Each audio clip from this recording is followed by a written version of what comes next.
Hola y qué gusto poder acompañarle en esta sesión de lecturas y comentarios del libro En el Jardín de la Fe. Soy Fran Castrellón, esto es Casa de Estudio Vectora. Siéntase bienvenido, bienvenida. Hoy ya estamos en la sesión número 25, hoy 30 de agosto.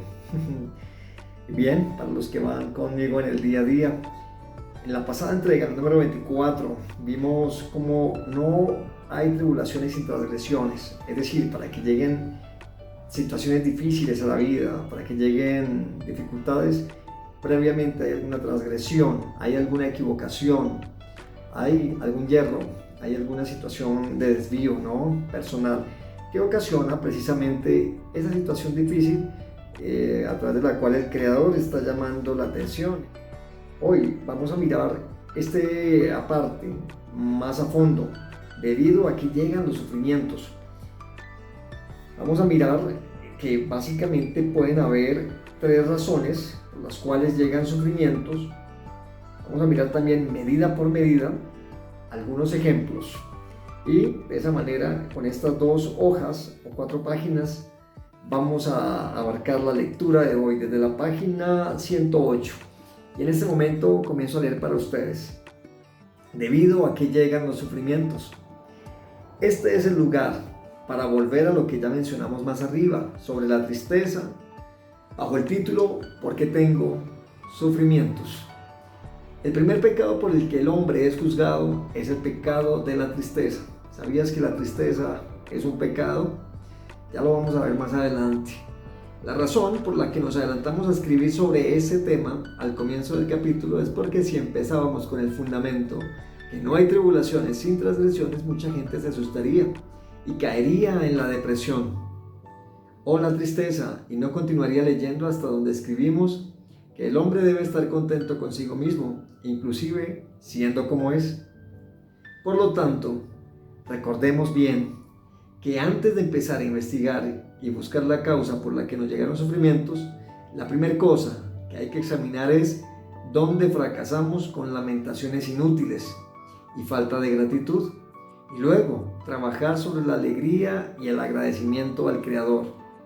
Solo cuando el hombre está verdaderamente contento consigo mismo, contento de cada punto bueno que posee, contento con lo suyo y agradece al Creador y lo glorifica, sintiendo que en verdad todo lo que tiene es un regalo misericordioso, solo entonces puede empezar su autocrítica, como enseguida aclararemos.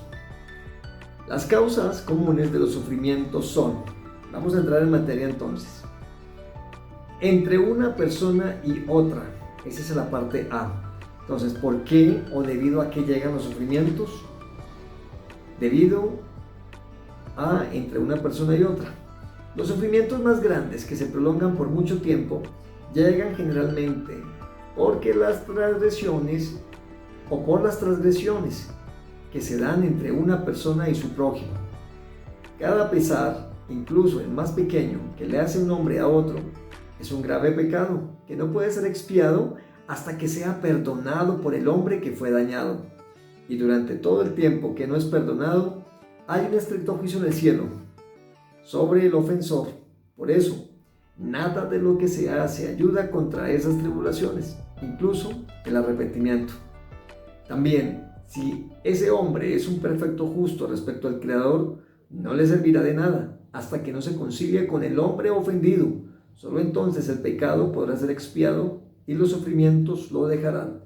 Entonces, si por alguna razón, está clarísimo, hemos ofendido a alguna persona y nunca arreglamos esa situación, nunca hubo la conciliación donde la parte ofendida realmente perdonó y se sintió tranquila, vio que realmente la persona que ofendió se arrepintió y bueno, pidió disculpas y trató al máximo de indemnizar, valga la expresión, de resarcir, ¿cierto?, aquella ofensa. Entonces, si no es perdonada esa persona, el ofensor no es perdonado, de nada sirve que le pida perdón a Dios, se arrepienta ante el Creador, si no se ha arrepentido ante la persona. Y eso es una parte muy clave, y no hay restitución. La restitución es que así como le causó esa tristeza grande, por lo que haya sido, y grave si ha sido un daño de palabra, Hay palabras que se dicen sobre personas y eso es como matar a la misma persona. Eso es una forma de matar a la persona, con malas palabras, con hablar mal, sea algo de verdad o sea más aún terrible que sea algo de mentiras, que se diga a esa persona. Entonces, ¿cómo resarcir el daño? Habría que ir y limpiar el nombre de esa persona con cada una de las personas a donde esa mala información o ese chisme se difamó, sea que haya sido cierto o sea que haya sido mentiras, con mayor razón. Lo cierto es que hasta que no haya el arrepentimiento de la persona ofensora ante el ofendido, eso no queda expiado ante el Creador. Que alguien diga, no, si yo ofendo a mi prójimo, pero voy y me arrepiento ante Dios, le pido perdón a Dios, con eso es suficiente. Dios es el que, al que hay que darle cuentas y listo. Y si Él no me perdona, es problema de Él. Es un grave engaño. Porque el que piensa de tal manera, no piense que los sufrimientos le van a mermar o se le van a ir. Todo lo contrario, esos sufrimientos lo van a acompañar y seguramente va a tener que andar con algún, como dicen por ahí popularmente, con algún karma detrás, porque está ofendiendo y no está haciendo nada por acercarse y conciliar con su prójimo. Entonces, ojo con esto. Eso de que abogado tengo en Yeshua, en el Mesías, pido y el que reza, el que peca y reza empata, ya está. Eso es error, eso es un grave error y ya lo vamos a ver con ejemplos, con evidencias. Es decir, Dios es misericordioso, Dios nos perdona, pero hay una parte, incluso en la misma Biblia, que dice, si tienes algo contra tu prójimo, si tienes un pleito, tienes alguna situación, es decir, has ofendido a algún semejante, antes de colocar tu ofrenda en el altar, es decir, antes de presentarte ante el Creador, porque la ofrenda no es algo monetario solamente, es algo más allá que lo monetario o lo físico. Antes de yo presentarme ante el Creador, básicamente lo que está diciendo ese pasaje ahí es eso. Antes de presentarme ante el Creador, yo tengo que arreglar cuentas con mi prójimo. Y si no lo hago, eso que vaya a hacer delante del Creador es perdido. Entonces tengo que hacerlo. Y ejemplos de esto hay cantidades en la Sagrada Escritura. Cuando Jacob, por ejemplo, o Jacob, se presentó ante Esaú, él se postró ante el mismo Esaú, pidió perdón a su hermano, porque él de alguna manera le había arrebatado la primogenitura, aunque de cierta manera fue legal, porque hicieron un pacto, un trato, y Esaú o Esaf vendió la primogenitura a Jacob, pero igual él la tomó a la final por un engaño, por lo cual Esaf sufrió mucho. Y finalmente Jacob, ¿qué hace? A pesar de que Jacob fue a quien se le cambia el nombre de Israel y llega a ser la nación de Israel, la gran descendencia de Israel, no porque él andaba con el Creador, no, yo ya me concilio con Dios y punto. No, señor. Él, y a pesar de que era legítimo el derecho de la primogenitura, sin embargo, él fue y le pidió perdón a su hermano, se puso a cuentas. Solo así realmente se quitan sufrimientos. Y fíjate que la transgresión, el hecho de que él había ofendido a su hermano, a Esaf, aunque habían acordado eso, pero no lo hicieron, cuando él ya tomó la primogenitura, no lo hizo de frente a Esaf y habló ese tema, sino que se adelantó de una forma agazapada, de una forma escondida. ¿Qué pasa entonces? Cuando Jacob va a servir a Labán por Raquel, finalmente le entregaron a la hija mayor, Labán, que se llamaba Lea, ¿cierto? Y no era, según lo describe la Sagrada Escritura, no era una mujer agraciada. Y fueron 7 años que él trabajó por ella y después él dijo, no, pero yo quiero ser Raquel. Entonces trabaja otros 7 años. Fíjate que finalmente los sufrimientos, como él ganó una primogenitura, él también le tocó un sufrimiento por eso. Entonces, cualquier situación, cualquier ofensa que haya entre una persona y otra, debe arreglarse entre las dos personas, porque eso, ahí no hay mediador. Es decir, el Creador uno puede clamar a Él y decirle, Padre eterno, oh Dios, por favor ayúdame a que yo me presente ante esta persona, a quien ofendí o a quien hice algo mal, algo indebido, a quien le robé, a quien le quité, sea algo material, sea la honra, sea cualquier cosa que haya ofendido a la otra persona, le puedo pedir al Creador que hablando el corazón de la otra persona y que me reciba. Pero ¿qué hizo también Jacob? Jacob dio de lo mejor que él tenía a su hermano para ganar su reconciliación. Entonces, también entregó presentes. Y eso es importante. A veces a la gente, Y más la gente que cree un poco en Dios dice, no, yo ya creo en Dios y punto, y eso es importante que yo crea en Dios, le pida perdón a Dios y ya, no tengo que ir a buscar al semejante. Eso es un grave error. Si la persona conoce ahora al Creador, tiene que con mayor razón conocer que con el Creador existe la restitución. Que si yo algo le tomo a mi hermano o algo hago mal hacia mi hermano, no solo es ir a pedir perdón, es ir y restituir, y aún dice que debo restituir la quinta parte, es decir, dividir aquel valor en 5 partes. Por ejemplo, si mi hermano me había prestado 100.000 y resulta que nunca se los pagué, debo acercarme y pagárselos y reponerle 20.000 pesos incluso, es la quinta parte. A menos que la situación sea tan difícil y el hermano diga, no te preocupes, deja así porque sé que estás en una situación económica difícil, pero tiene que haber un sincero arrepentimiento y un sincero perdón verdadero de la otra persona. De ahí que incluso el que pide perdón debe asegurarse de que realmente es perdonado. Decirle, pero ¿estás seguro que de verdad me quieres perdonar? ¿De verdad renuncias a cualquier daño que te haya hecho y no tendrías ninguna ofensa contra mí? ¿No te sentirías ofendido? Eso es importante, asegurarnos del corazón de la persona que se ha ofendido, que realmente esté en paz, que esté sano, porque eso también es causar no solo el agravio físico, material o monetario o el mal momento, sino que finalmente se le puede cargar a la persona una gran congoja sobre sí y hasta una raíz de amargura. Y por una raíz de amargura esa persona se puede enfermar. Y muchas raíces de amargura a veces tienen que ver con artritis, con cáncer en los huesos y cosas semejantes, diferentes daños físicos. Entonces es grave, es delicada la cosa, más de lo que parece. Y que una persona que estaba bien vaya a tener que sufrir una consecuencia por causa nuestra, eso no va a quedar de gratis. No, señor, no va a quedar de gratis.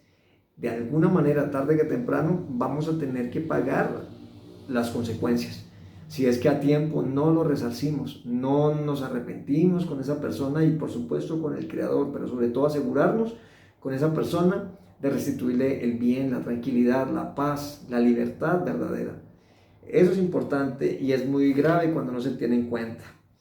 B. El cumplimiento de los preceptos. Vamos entonces con la lectura. La otra causa común de los sufrimientos puede ser esta, el cumplimiento de los preceptos, dicho de otra manera, de los mandamientos.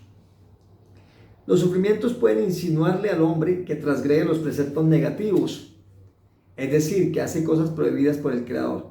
¿Qué son los preceptos negativos? En el judaísmo o en la casa de Israel y Judá se han calificado, se han dividido los preceptos o mandamientos en positivos y negativos. Los negativos son aquellos que dicen, por ejemplo, no matarás, que la traducción más correcta es no asesinarás, no codiciarás la casa de tu prójimo, la mujer de su prójimo o cualquier cosa que sea de tu prójimo.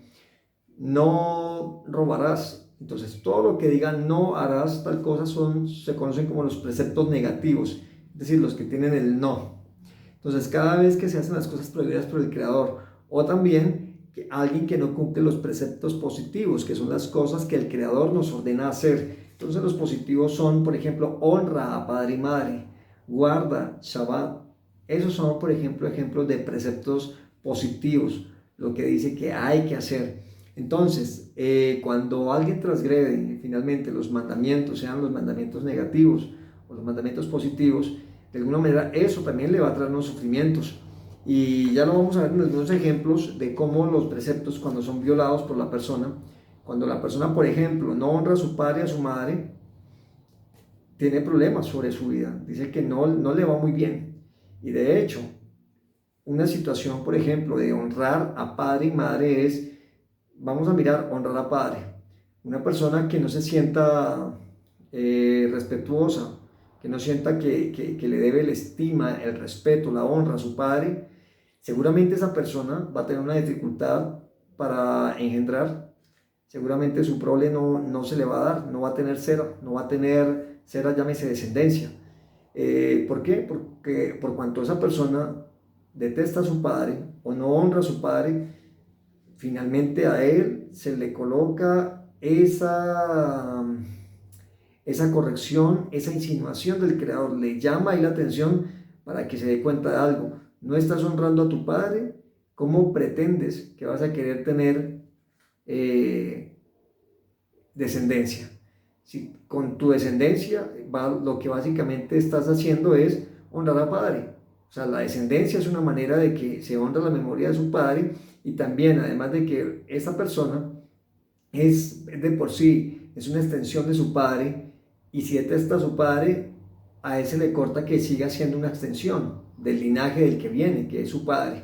Entonces, si este hombre, por ejemplo, no corrige esa situación de su vida, no se pone a conciencia a pensar y meditar que realmente esto es un llamado a atención del Creador. Si esto le está sucediendo a una persona, a un hombre, por ejemplo, un varón que no puede procrear, creo que puede analizar esa parte. ¿Qué concepto tengo de mi padre? Podría pensar. Lo respeto o lo valoro más allá de que haya sido o no el hombre más ejemplar o el hombre perfecto. De hecho, nadie es perfecto, o por lo menos que haya sido un buen padre. Independiente de que haya sido o no un buen padre, o que hayan quejas hacia él, debo tener todo mi respeto, toda mi admiración y toda la honra para ese ser, porque gracias a él es que yo existo. Entonces, el Padre es el medio que el Creador utiliza o utilizó para traerme a esta vida. Entonces, un hombre que no tenga descendencia debería analizar ese aspecto, pensarlo muy bien y ponerse a cuenta con su Padre, pedirle perdón de corazón. Y caramba, pues aquellas quejas que él tiene en su corazón arraigadas, no es ir a decirles que papá, yo siempre he tenido quejas por esto y por eso yo no te perdono. No, lo va a hacer mal. Es decir, yo siempre he tenido alguna queja y siempre pensé esto de ti y te pido perdón por eso. Te pido perdón por eso porque siempre me llené de ira, me llené de enojo, de resentimiento, y eso no me permitió acercarme a ti.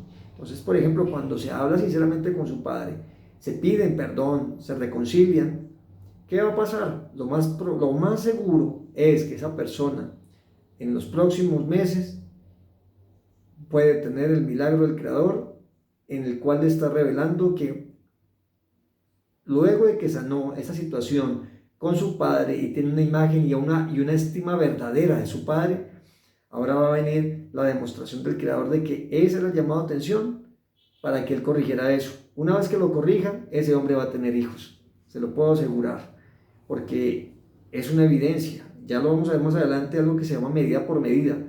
Entonces, por ahora dejémoslo hasta acá y para después llegar a esos apartes. La otra causa común es el orgullo.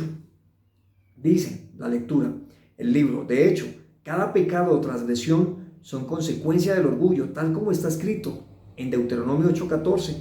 Cuando tu corazón se vuelva arrogante, te olvidarás del eterno tu Dios. Por lo tanto, todos los sufrimientos le llegan al hombre para insinuarle que no vive con la convicción que no hay más nada fuera de él y que él mismo no es nada sin el Creador. Todas las caídas del hombre provienen de su orgullo, como está escrito en Proverbios 16:18. La soberbia precede a la ruina, la arrogancia a la caída. Vemos que antes de cada crisis o fracaso que le llega al hombre, predominó en él el orgullo. Y si meditara sobre esto, vería esta regla en todo lo que le sucede. El hecho que los sufrimientos le llegan al hombre para romper su orgullo es un gran favor, puesto que el orgulloso no puede acercarse al Creador, jamás. Y como han enseñado los sabios, sobre cada hombre arrogante, dice el Creador, yo y él no podemos vivir juntos en el mundo, en este mundo, como está escrito en el Salmo 101:5. Al que es altanero de ojos y arrogante de corazón, yo no lo toleraré, dice el Creador. Es decir, que donde existe el orgullo, el Creador simplemente abandona y no supervisa ni ayuda a esta persona. De por sí, el hombre se derrumba, porque ¿quién puede prosperar sin que el Creador esté con él? Entonces, ahí está claro. El Creador dice que Él no tolera, Él no soporta al orgulloso, al altivo. Entonces, ¿qué pasa? Es una forma de decir, en este mundo el orgulloso y yo, no podemos estar. ¿Y quién va a prevalecer? Por supuesto que el Creador es el que va a prevalecer. El orgulloso va a desaparecer simplemente. Entonces, cuando al orgulloso le llegan sufrimientos, caídas, realmente está recibiendo un favor del Creador, porque le está dando todavía la oportunidad de que mire al Creador, de que se arrepienta, de que mire que está haciendo las cosas mal. Si el hombre orgulloso de tantos sufrimientos logra bajar esa altivez al suelo y ser una persona humilde, ¿qué va a pasar? Que el Creador mira con ojos buenos al humilde. ¿Ve? Entonces, el humilde se puede acercar al Creador y el Creador de hecho también se acerca al humilde de corazón. Dado que la finalidad del hombre es la fe y el orgullo es todo lo contrario a la fe, el Creador abandona al orgulloso. Y debemos saber que no hay orgullo más grande que la tristeza. Ojo con esto. Ya hemos hablado varias veces que estar triste no está bien. No, es que estoy muy humilde, muy humillado y por eso estoy triste y llorando. No, eso es una falsa humildad. Es una forma de disfrazarse el orgullo de una aparente humildad con la tristeza. Y resulta que no es así. Veámoslo entonces. Debemos saber que no hay orgullo más grande que la tristeza, porque ella es el resultado de que el hombre piensa que merece tal y cual cosa y que se le debe algo. Por lo tanto, el Creador abandona también al que anda con tristeza. Efectivamente, si le echamos toda la lógica, si razonamos sobre el tema, el triste que está diciendo, de forma indirecta, esto que me está pasando es injusto, no está bien, eso no lo merecía, y por eso llora y patalea. Es como cuando al niño no se le da el dulce o aquella cosa que quiere y patalea y llora, que está demostrando una total inconformidad y que él no merece ese trato, que ese trato no es justo. Vamos a actuar así ante el Creador. Mucho cuidado, porque el orgullo, o no hay orgullo más grande que la tristeza, mejor dicho, el orgullo en toda su expresión es la tristeza. Pero Fran, ¿no podemos entristecernos? Sí, uno se puede entristecer. Me entristezco por algo que sucede, pero tengo que soltarlo. Por eso Yeshua, el Mesías, prometido a Israel, en todo el Antiguo Testamento, en el Tanaj, ¿qué dice? Dice, airaos, pero no pequéis. Bueno, ahí dice la ira, pero no estamos hablando de tristeza. Pero recordemos que la ira, ¿qué es? La ira es una emoción. La tristeza también es una emoción. Lo que no puedo dejar es que esa tristeza se me vuelva un sentimiento profundo que lo lleva hasta una depresión, porque ahí es ya la demostración de que el Creador ya lo abandonó. ¿Por qué? Porque su propia necedad, su propia no aceptación de la voluntad del Creador, entonces lo llevó a una destrucción final. Entonces, por eso, cualquier emoción negativa que nos llega, como un susto, lo debo soltar. La ira llega, pero tengo que soltarla y no permitir que esa ira me destruya, o que esa tristeza también me destruya. Entonces, la tristeza es la forma en que el orgullo se manifiesta. Y es la tristeza es la más grande muestra de orgullo, mejor dicho. Medida por medida. Veamos esta parte. Bueno, pero antes de pasar a medida por medida, repasemos las tres causas más comunes para los sufrimientos que le llegan a una persona.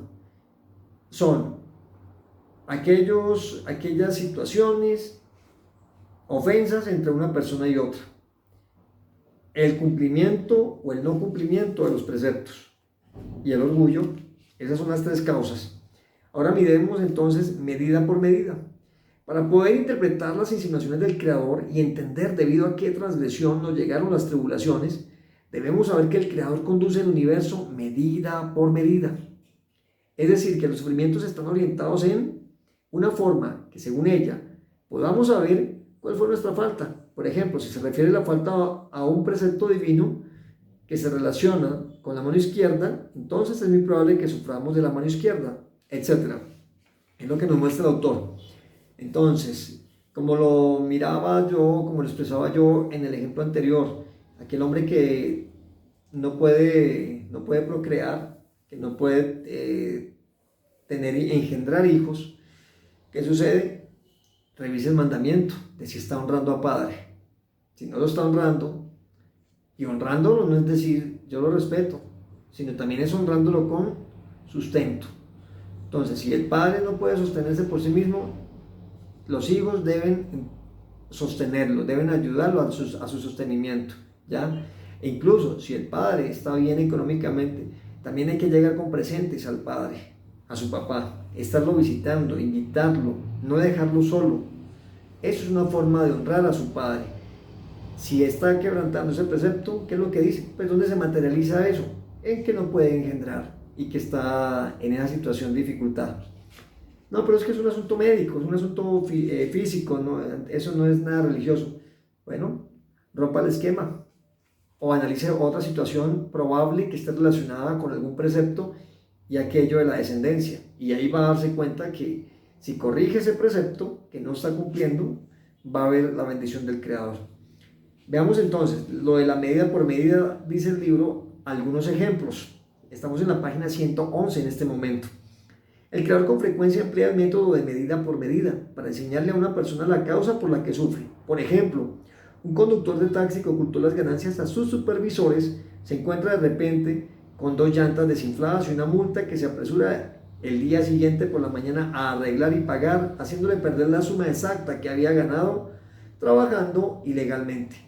Otro ejemplo, un empleador que injustamente acusó a un empleado de robo fue poco después acusado por las autoridades fiscales de engaño en el pago de impuestos sobre sus ingresos. El modo de obrar del Todopoderoso de medida por medida no es un castigo, es un método de enseñanza o es un método divino de educación. En la medida que el hombre se conduce con esa misma medida, el Creador se conduce con él. Sansón, miremos ejemplos. El gran héroe, este Sansón, fue detrás de sus ojos y eligió a la filistea Dalila, una adoradora de ídolos, hija de una nación enemiga y una persona de carácter traidor. Y por eso, ¿qué le sucedió a Sansón? Él fue tras el deseo de sus ojos. ¿Y dónde vino la corrección para él? Sus ojos le fueron arrancados por los filisteos. Véase Jueces capítulo 16. Absalón, el hijo del rey David, que se rebeló contra su padre, se enorgulleció de su cabellera. ¿Qué pasó con Absalón? Un día, montando en su mula, su pelo se enredó en las ramas de un roble. La mula siguió andando y Absalón quedó colgado de su cabellera hasta su muerte. Véase, eso es en segundo libro de Samuel, capítulo 18. Miriam, en hebreo es Miriam, el nombre que se ha traducido al español o al castellano como María.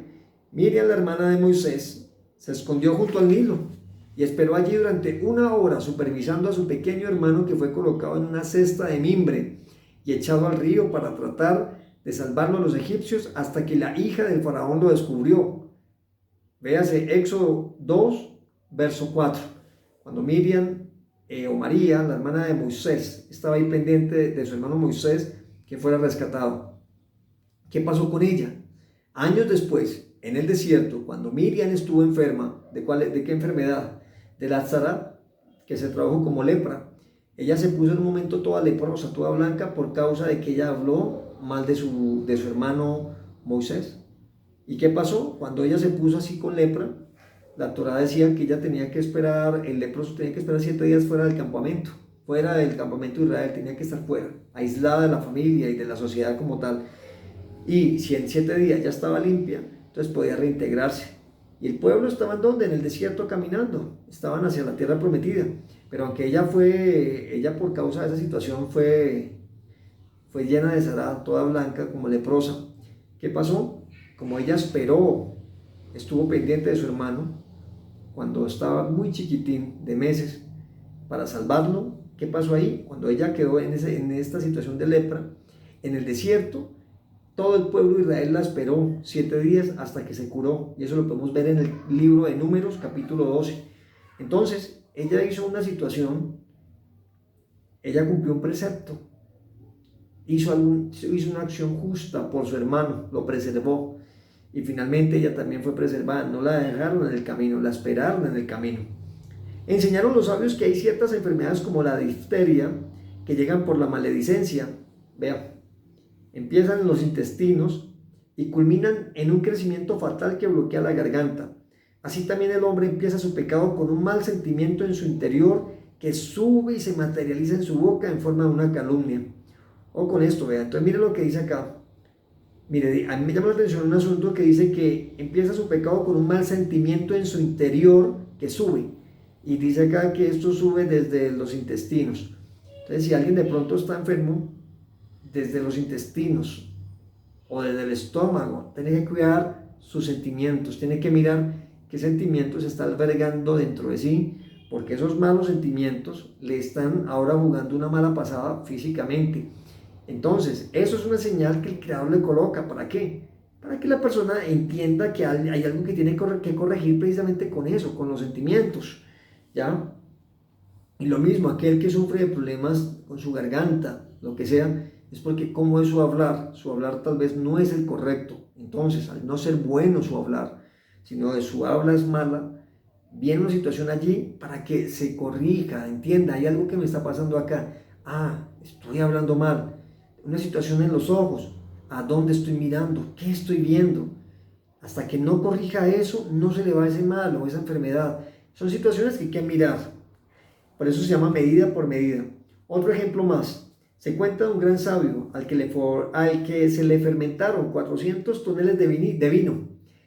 Este gran sabio tenía 400 toneles de vino listos para la venta. Era toda su fortuna que tenía. Cuando llegaron sus colegas a visitarlo, le dijeron: parece que tú debes investigarte a ti mismo y buscar la transgresión por la cual el Creador fermentó tu vino. Se le fermentaron de repente 400 toneles de vino, eso es mucha plata. Y se le fermentaron de repente. ¿Qué pasó? Le respondió el sabio a sus amigos: ¿acaso soy sospechoso ante vuestros ojos de pecar? Le contestaron al gran sabio: ¿acaso el Creador es sospechoso de castigar sin causa?